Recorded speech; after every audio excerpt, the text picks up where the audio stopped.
जी अस्सलामुअलैकुम बिस्मिल्लाहिर्रहमानिर्रहीम अल्लाहुम्मा सल्ली अला मुहम्मद व अला आले Muhammad. Welcome to new vlog. मैं हाँ शाहद अल हनीफ। तुसी देखते पे हो YouTube channel Arai vlog 50-60 YouTube channel Arai vlog 50-60। उम्मीद है दोस्तों तुसी सारी खैर खरीए नाल होंगे अपने घर पर माँ पे भैन भरा भतीजे भतीजे बीवी बच्चे सारिਆਂ ਦੇ ਨਾਲ। अल्लाह ताला ਤੁਹਾਨੂੰ खुश आबाद रखे। साडी दुआ है तुसी भी साडी दुआ करा करो। माशाअल्लाह रमज़ान दे विच दुआवां मंगिया करो, अल्लाह ताला बहुत जल्दी कबूल फरमाउंदा है। ठीक है, तो असीं भी तुहाडी दुआ करी दी है, तुसी भी साडी दुआ करा करो। तो बाकी चलते हैं नवे और मज़ेदार व्लॉग वाले बने नूं। वो तो पहलो जिन्होंने हाल तक साडे चैनल को सबसक्राइब नहीं किया लाजमी जाके सबसक्राइब करो, नाले बैल आइकन भी प्रेस कर लिया करो क्योंकि आने वाली वीडियो भी तुहाडे तक आसानी ना पहुँच सके।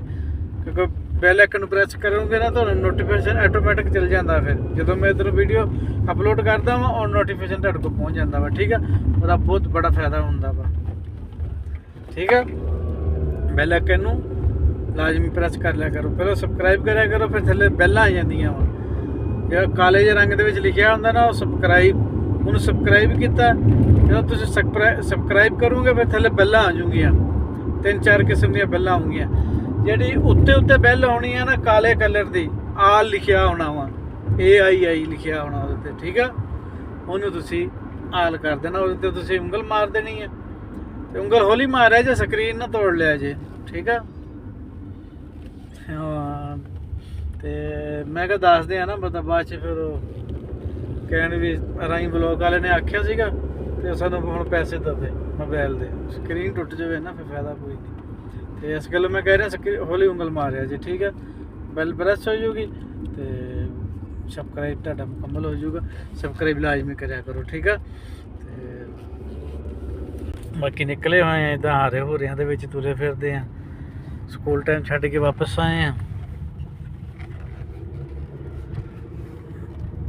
रोजे भी माशाल्लाह इधर जा रहे हैं, माशाल्लाह पता ही नहीं लगन दिया। मैं भी सारा हाँ भी बिल्डिंग तैयार हो गई है, पलस्तर होना शुरू हो जानी है। ये भी दिनों के विच ही उन्होंने चक दी है। बड़ी तेज़ी नाल काम चल रहा है, नवे हारे है ना इत्थे। उधरों जंग जुंग का भी खतरा लगा आ, देखो अल्लाह ताला खैर करे। पाकिस्तान अफगानिस्तान लगा पिया उधर, इधर ईरान लगा है, सऊदीया ते दुबई कतर बहरीन सारे मुल्कों से। उधरों इसराइल अमरीका वो ईरान नूं लगा पिया वा। समझ नहीं आ रही भी दुनिया ते की हो रहा वा। अल्लाह ताला खैर करे। बाकी अल्लाह ताला अपने जमान च रखे सारे नूं। ते बाकी एक काम जरा ना ये चल पिया ना बहुत गलत चल पिया। अस तो इस काम की नहीं हिमायत करते ना करांगे। तो बाकी अल्लाह ताला खैर करे।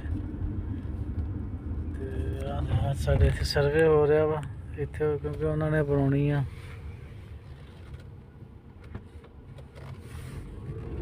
उन्होंने बनानी है इत्थे ना पाइपलाइन पैनी पानी वाली पाइपलाइन पैनी है, तो वह करके ना सर्वे कर रहा है। हलो जी साडा घर पहुँच गए हैं, आया साडा घर। तो हुण फिर ड्यूटी हैगी है, हुण जाना यूनीवर्सिटी। अगे आया स्कूलों चों, हुण यूनीवर्सिटी की ड्यूटी है। तो उस तो बाद फिर देखांगे कि सूरत हाल बनती है। इधर इदा साढ़े घर के कोल इदा दे माहौल छोलो।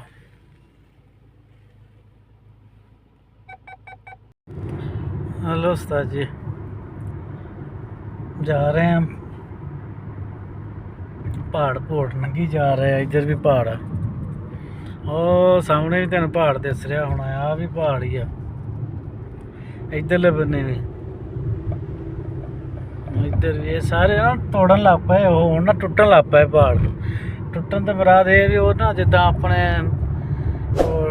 तोड़ी जाते हैं जिदा आ देखा ढिग लगे है ना, ये जो तोड़ी जाते तोड़ के लिया के ना सिटी जाते हैं बाहर साइडा ते ना। तो उत्थे नवे घर बनाई जाते हैं। घर भी ये बहुत उच्चे भी नहीं ना बना सकते, ਇਹਨਾਂ ਨੇ ਕਾਨੂੰਨ ਦੇ ਹਿਸਾਬ ਨਾਲ ਚੱਲਣਾ ਹੁੰਦਾ ਆ। ਜਿੱਦਾਂ ਕਾਨੂੰਨ ਨੇ ਇਜਾਜ਼ਤ ਦੇਣੀ ਇਹਨਾਂ ਨੂੰ, ਇਹਨਾਂ ਦਾ ਉਹੀ ਕੰਮ ਹੁੰਦਾ ਹੈ। ਆਪਣੀ ਮਰਜ਼ੀ ਨਾਲ ਕੁਝ ਨਹੀਂ ਕਰ ਸਕਦੇ।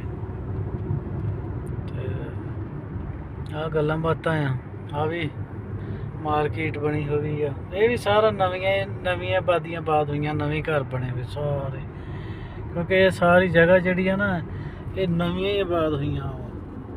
ਇਹ ਮਸਲਨ ਕਿੰਨੇ ਤੋਂ ਲਾ ਲਓ, ਹੁਣ ਚੱਲ ਰਿਹਾ ਵਾ 2026 ਤੇ ਇਹ 3 ਸਾਲ ਪਹਿਲਾਂ ਤੋਂ ਬਾਅਦ ਦੀ ਇੱਧਰ ਆਉਣੀ ਸ਼ੁਰੂ ਹੋਈ ਆ, ਆਬਾਦ ਹੋਣੀ ਸ਼ੁਰੂ ਹੋਈ ਆ। ਜਦੋਂ ਮੈਂ ਆਇਆ ਇੱਥੇ 3 ਸਾਲ ਹੋ ਗਏ। ਮਸਲਨ ਮੈਂ 23 ਦੇ ਵਿੱਚ ਆਇਆ। ਹਾਂ, ਮੈਂ 23 ਦੇ ਵਿੱਚ ਆਇਆ ਇੱਥੇ। ਤੇ 23 ਦੇ ਵਿੱਚ ਜਦੋਂ ਮੈਂ ਆਇਆ ਵਾ ਤੇ ਇੱਥੇ ਵਿਰਲਾ ਘਰ-ਬਾਰ ਦਿਸਦਾ ਸੀਗਾ। ਐਡੇ ਖਾਸ ਘਰ ਕੋਈ ਨਹੀਂ ਸੀ ਹੈਗੇ, ਕੋਈ ਨਹੀਂ ਸੀਗੀਆਂ ਗੱਲਾਂ ਹੈਗੀਆਂ। ਵੀ ਇੱਥੇ ਸੜਕ ਪੱਟ ਕੇ ਨਾ ਉਹਨਾਂ ਨੇ ਕੋਈ ਸ਼ਾਇਦ ਬਣਾ ਰਹੇ ਆ। ਜੰਪ ਲੱਗਿਆ ਨਾ, ਆਵਾਜ਼ ਆਈ ਹੋਣੀ ਤੁਹਾਨੂੰ। ਤੇ ਉਦੋਂ ਨਾ ਇੱਥੇ ਐਡੀਆਂ ਆਬਾਦੀਆਂ ਬੁੱਦੀਆਂ ਨਹੀਂ ਸੀ ਹੈਗੀਆਂ।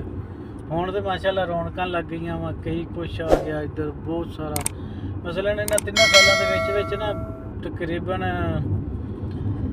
ਜੇ ਚੇਂਜਿੰਗ ਦਾ ਨਾਮ ਲਵੋ ਨਾ, 100 ਦੇ ਵਿੱਚੋਂ 80% ਜਿਹੜੀ ਆ ਨਾ ਚੇਂਜਿੰਗ ਹੋ ਗਈ ਹੈ ਇਸ ਏਰੀਆ ਦੇ ਵਿੱਚ। 100 ਦੇ ਵਿੱਚੋਂ 80% ਚੇਂਜਿੰਗ ਹੋ ਗਈ ਵੀ। ਮਸਲਨ ਇੰਨੀ ਜਲਦੀ ਤਰੱਕੀ ਹੋਈ ਹੈ ਇੱਥੇ। ਪੰਪ ਅੱਲਾ ਧੂਲ ਹਰ ਚੀਜ਼ ਲੱਗੀ ਜਾ ਰਹੀ ਹੈ ਨਾ। ਵੀ ਪੰਪ ਲੱਗ ਗਿਆ ਇੱਧਰ ਵੀ ਆ। ਹਲੇ ਪਾਈਪ ਲਾਈਨਾਂ ਪੈਣ ਦੀਆਂ ਵਾ ਥੱਲੇ। ਮਸਲਨ ਪਾਣੀ ਵਾਲੀਆਂ ਜਿਹੜੇ ਗੰਦੇ ਪਾਣੀ ਬਾਹਰ ਸਪਲਾਈ ਕਰਦੀਆਂ ਨਾ, ਬਾਹਰ ਕੱਢਦੀਆਂ ਵਾ, ਇੱਥੋਂ ਲਿਜਾ ਕੇ ਸਿੱਟਦੀਆਂ ਵਾ, ਉਹ ਪੈ ਰਹੀਆਂ ਪਾਈਪ ਲਾਈਨਾਂ। ਉਹ ਹਲੇ ਤੱਕ ਇੱਥੇ ਮੁਕੰਮਲ ਨਹੀਂ ਹੋਈਆਂ ਹੈਗੀਆਂ, ਲੇਕਿਨ ਕੰਮ ਚਾਲੂ ਆ ਨਾਲ। ਉਹ ਨਹੀਂ ਵੀ ਕੰਮ ਨਹੀਂ ਹੋ ਰਿਹਾ, ਕੰਮ ਨਾਲ ਚਾਲੂ ਆ। ਲੇਕਿਨ ਇਹ ਹੈ ਵੀ ਆਬਾਦੀ ਬੜੀ ਤੇਜ਼ੀ ਨਾਲ ਵਧੀ ਹੈ ਇੱਥੇ। ਇਸ ਜਗ੍ਹਾ ਦੇ ਵਿੱਚ ਨਾ ਬਹੁਤ ਤੇਜ਼ੀ ਨਾਲ ਵਧੀ ਹੈ। ਸਾਡੀ ਪਹੁੰਚ ਗਏ ਮਲਕਫਾ ਤਰੀਕ ਦੇ ਉੱਤੇ। ਆ ਮਲਕਫਾ ਦਾ ਆ ਜਿਹੜੀ ਥੱਲੇ ਜਾ ਰਹੀ ਅਸੀਂ ਇੱਥੋਂ ਯੂਟਰਨ ਲੈਣਾ ਵਾ। ਤੇ ਆਹ ਦੇਖ ਦਰੱਖਤ ਜਿਹੜੇ ਉਹਨਾਂ ਨੇ ਦੀਵਾਰ ਦੇ ਉੱਤੇ ਲਾਤੇ ਆ। ਇਹਨਾਂ ਦੇ ਹਿਸਾਬ ਦੇਖ ਲਓ, ਇਹ ਉੱਤੇ ਨਹੀਂ ਲੱਗੇ ਹੋਏ। ਇਹਨਾਂ ਨੇ ਦਰੱਖਤ ਲਾ ਕੇ ਬਾਹਰੋਂ ਦੀਵਾਰ ਚੱਕ ਦਿੱਤੀ ਆ ਵੀ ਪਾਣੀ ਜਿਹੜਾ ਲਾਈਏ ਉਹ ਵਿੱਚ ਹੀ ਰਵੇ, ਬਾਹਰ ਨਾ ਨਿਕਲੇ। ਇਹ ਇੱਦਾਂ ਦਾ ਹਿਸਾਬ ਕਿਤਾਬ ਆ। ਤੇ ਆਹ ਥੱਲੇ ਬੰਨੇ ਜਿਹੜੀਆਂ ਤੁਹਾਨੂੰ ਦੇਖਦੇ ਨਾ ਖੰਭੇ ਜਿਹੇ, ਇਹ ਸਾਰੇ ਨਾ ਗਰਾਊਂਡ ਆ, ਫੁੱਟਬਾਲ ਦਾ ਗਰਾਊਂਡ ਆ ਇਹ। ਤੇ ਮੈਂ ਇੱਥੇ ਹੁੰਦਾ ਆ। ਇੱਥੇ ਮੇਰੀ ਇੱਕ ਦਿਨ ਛੱਡ ਕੇ ਇੱਕ ਦਿਨ ਨਾ ਡਿਊਟੀ ਹੁੰਦੀ ਆ। ਆ ਅੱਗੇ ਸੜਕ ਜਿਹੜੀ ਜਾ ਰਹੀ ਆ ਇਹ ਮਲਕਫਾਸ ਜਾ ਰਹੀ ਆ। ਅਸੀਂ ਇੱਥੋਂ ਯੂਟਰਨ ਲੈ ਲਿਆ ਵਾ। ਯੂਟਰਨ ਈ ਚੇਅਰ, ਸਊਦੀਆ 'ਚ ਈ ਚੇਅਰ ਕਹਿੰਦੇ ਆ। ਆ ਸਾਰੀ ਮਲਕਫਾਸ ਆ। ਉਹ ਸਾਹਮਣੇ ਜਿਹੜੀ ਬਿਲਡਿੰਗ ਦਿਸ ਰਹੀ ਹੈ ਨਾ, ਯੂਨੀਵਰਸਿਟੀ ਆ। ਇਸੇ ਯੂਨੀਵਰਸਿਟੀ ਦੇ ਵਿੱਚ ਮੈਂ ਜਾ ਰਿਹਾ ਵਾਂ। ਇੱਥੇ ਮੈਂ ਚੱਕਣਾ ਵਾ ਕੁੜੀ ਨੂੰ। ਤੇ ਇੱਥੇ ਹੁਣ ਯੂਨੀਵਰਸਿਟੀ ਪਹੁੰਚ ਚੱਲੇ ਆ। ਤੁਹਾਨੂੰ ਥੋੜ੍ਹਾ ਜਿਹਾ ਯੂਨੀਵਰਸਿਟੀ ਦਾ ਮਾਹੌਲ ਬਾਹਰੋਂ ਦਿਖਾਵਾਂਗੇ ਸੜਕ ਤੋਂ ਲੰਘਦੇ ਆ। ਤੇ ਆਹ ਯੂਨੀਵਰਸਿਟੀ ਤੋਂ ਸ਼ੁਰੂ ਹੋ ਜਾਂਦੀ ਆ। ਮਸਜਿਦ ਦਿੱਤੀ ਹੋਈ ਆ ਉਹਨਾਂ ਨੇ। ਆ ਮਸਜਿਦ ਆ ਯੂਨੀਵਰਸਿਟੀ ਦੀ ਮਸਜਿਦ ਆ। ਆ ਫਿਰ ਸਾਰੀ ਯੂਨੀਵਰਸਿਟੀ ਅੱਗੇ ਨੂੰ ਸਾਰੀ ਮੁਕੰਮਲ ਹੀ। ਇਹ ਕਾਫੀ ਲੰਮੀ ਚੌੜੀ ਆ, ਛੋਟੀ ਜਿਹੀ ਨਹੀਂ ਹੈਗੀ। ਆ ਦੇਖ ਲਓ ਚੱਲੀ ਜਾਂਦਾ ਹੀ ਆ ਨਾ ਸਾਰੀ ਯੂਨੀਵਰਸਿਟੀ। ਇੱਥੇ ਅੱਜ ਇੱਡਾ ਰਸ਼ ਨਹੀਂ ਹੈਗਾ, ਨਹੀਂ ਤਾਂ ਸਾਰਾ ਰੋਡ ਬੰਦ ਹੁੰਦਾ। ਇੱਥੇ ਵਿੱਚੋਂ ਨਹੀਂ ਸਿਰਫ ਇੱਕ ਗੱਡੀ ਲੰਘਦੀ ਆ, ਉਹ ਵੀ ਆਸਾ ਪਾਸਾ ਦੇਖ ਕੇ ਵੀ ਕਿਸੇ ਦੇ ਵਿੱਚ ਲੱਗ ਨਾ ਜਾਵੇ। ਸਪੈਸ਼ਲ ਸਾਰਾ ਹੀ ਰੋਡ ਬੰਦ ਹੁੰਦਾ ਵਾ ਇਹ। ਅਤੇ ਹੁਣ ਇੱਥੇ ਅੱਗੇ ਨੂੰ ਰਸ਼ ਪੈਣਾ ਸ਼ੁਰੂ ਹੋ ਗਿਆ ਨਾ। ਤਾਂ ਹੁਣ ਇੱਥੇ ਗਿਆ ਨਾ ਗੇਟਾਂ ਦੇ ਕੋਲ ਹੀ ਆ। ਤੇ ਅੱਗੇ ਤੋੜ ਤੱਕ ਰਸ਼ ਆਉਂਦਾ, ਸੜਕ ਸਾਰੀ ਬਲੌਕ ਹੀ ਹੁੰਦੀ ਆ। ਤੇ ਟੱਪਣ ਦਿਆ ਆ।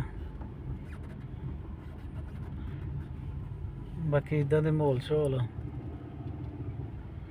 ਹੁਣ ਮੈਂ ਇੱਥੋਂ ਮੁੜਨਾ ਸੀਗਾ, ਹੁਣ ਬੰਦ ਕੀਤਾ ਹੈ। ਤੇ ਗੱਡੀਆਂ ਖੜੀਆਂ ਕਰ ਦਿੱਤੀਆਂ।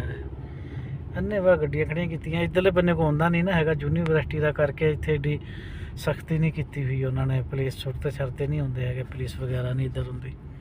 ਨਹੀਂ ਤਾਂ ਜਿਹੜੀਆਂ ਗੱਡੀਆਂ ਇੱਦਾਂ ਖੜੀਆਂ ਨਾ, ਇਹ ਸਾਰੀਆਂ ਨੂੰ ਮੁਖਾਲਫੇ ਹੋਣ, ਜੁਰਮਾਨੇ ਹੋਣ। ਜੁਰਮਾਨਾ ਵੀ ਇਹ ਘੱਟ ਤੋਂ ਘੱਟ ਵੀ 500 ਤੋਂ ਥੱਲੇ ਜੁਰਮਾਨਾ ਨਹੀਂ ਇਹਨਾਂ ਦਾ। ਉਹਨਾਂ ਦੇ ਅੱਗੇ ਨੂੰ ਸਾਰੀ ਰੋਡ ਬੰਦ ਕੀਤੀ ਹੋਈ ਆ। ਨਿਕਲਦਾ ਪਈਆਂ ਗੱਡੀਆਂ। ਹੁਣ ਦੇਖੋ ਸਾਰੀ ਆਹ ਯੂਨੀਵਰਸਿਟੀ ਦਾ ਹੀ ਮਾਹੌਲ ਸੀਗਾ। ਤੇ ਗੱਡੀਆਂ ਨਿਕਲ ਆਈਆਂ ਵਾ। ਅਸੀਂ ਵੀ ਇੱਥੇ ਖੜੀ ਕਰ ਲਈ ਆ, ਅੱਗੇ ਜਾ ਕੇ ਅਸੀਂ ਖੜੀ ਕਰਦੇ ਹਾਂ। ਉਹ ਫੋਨ ਕਰ ਦਿੰਦੀ ਆ, ਗਿੱਦਮ ਸਿਆਰਾ ਵਗਮ ਗਿੱਦਮ ਗਿੱਦਮ ਗਿੱਦਮ ਗਿੱਦਮ। ਫਿਰ ਅਸੀਂ ਗਿੱਦਮ ਦੇ ਚੱਕਰਾਂ ਦੇ ਵਿੱਚ ਫਿਰ ਫਸ ਜੀਦਾ ਵਾ, ਪਾਰਕਿੰਗ ਨਹੀਂ ਮਿਲਦੀ। ਤੇ ਉਹ ਲੰਬੇਤੇ ਵਾਲਾ ਵੀ ਟਾਈਮ ਨਾਲ ਹੀ ਆ ਜਾਓ ਤੇ ਆ ਕੇ ਗਿੱਦਮ ਹੀ ਵਕਫ ਕਰੋ। ਨਾਲ ਉਹ ਅਗਲੇ ਨੇ ਗੱਡੀ ਖੋਲ ਕੇ ਖੜੀ ਕੀਤੀ ਆ। ਮੈਂ ਇੱਥੇ ਕਿ ਹਾਂ ਕੀ ਹੋ ਗਿਆ, ਪਰੇਸ਼ਾਨੀ ਬਣ ਗਈ ਤੈਨੂੰ ਕੋਈ? ਦੋਸਤ ਆ ਜੀ ਇੱਥੇ ਪਹੁੰਚ ਗਏ ਆ। ਬਾਕੀ ਇਸ ਵਲੋਗ ਦਾ ਇੱਥੇ ਐਂਡ ਕਰਦੇ ਹਾਂ। ਬਾਕੀ ਇਨਸ਼ਾਅੱਲਾ ਮਿਲਾਂਗੇ ਨਵੀਂ ਵੀਡੀਓ ਨਾਲ, ਨਵੀਆਂ ਗੱਲਾਂ ਨਾਲ। ਜੇ ਤੁਹਾਨੂੰ ਸਾਡਾ ਵਲੋਗ ਅੱਛਾ ਲੱਗਿਆ ਹੋਵੇ ਸਾਡੇ ਚੈਨਲ ਨੂੰ ਲਾਜ਼ਮੀ ਸਬਸਕ੍ਰਾਈਬ ਸ਼ੇਅਰ ਕਮੈਂਟ ਲਾਈਕ ਲਾਜ਼ਮੀ ਕਰਿਆ ਕਰੋ। ਬੈਲ ਆਈਕਨ ਨੂੰ ਵੀ ਪ੍ਰੈਸ ਕਰ ਲਿਆ ਕਰੋ। ਬੈਲ ਆਈਕਨ ਪ੍ਰੈਸ ਕਰਨ ਦਾ ਫਾਇਦਾ ਇਹ ਹੁੰਦਾ ਵੀ ਤੁਹਾਡੇ ਕੋਲ ਨੋਟੀਫਿਕੇਸ਼ਨ ਜਿਹੜਾ ਨਾ ਉਹ ਮੈਂ ਇੱਧਰੋਂ ਵੀਡੀਓ ਅਪਲੋਡ ਕਰਦਾ ਦਸਤੀ ਪਹੁੰਚ ਜਾਂਦਾ, ਤੁਸੀਂ ਦੇਖ ਲੈਂਦੇ ਜੇ। ਚਲੋ ਸਾਨੂੰ ਫਾਇਦਾ ਹੋ ਜਾਂਦਾ ਵਾ, ਸਾਨੂੰ ਹੌਸਲਾ ਅਫਜ਼ਾਈ ਵੀ ਮਿਲ ਜਾਂਦੀ ਹੈ। ਠੀਕ ਹੈ, ਲਾਜ਼ਮੀ ਸਬਸਕ੍ਰਾइब शेयर कमेंट लाजमी करा करो। बाकी इंशाल्लाह मिलेंगे नवी वीडियो ना, तब तक के लिए अल्लाह हाफिज।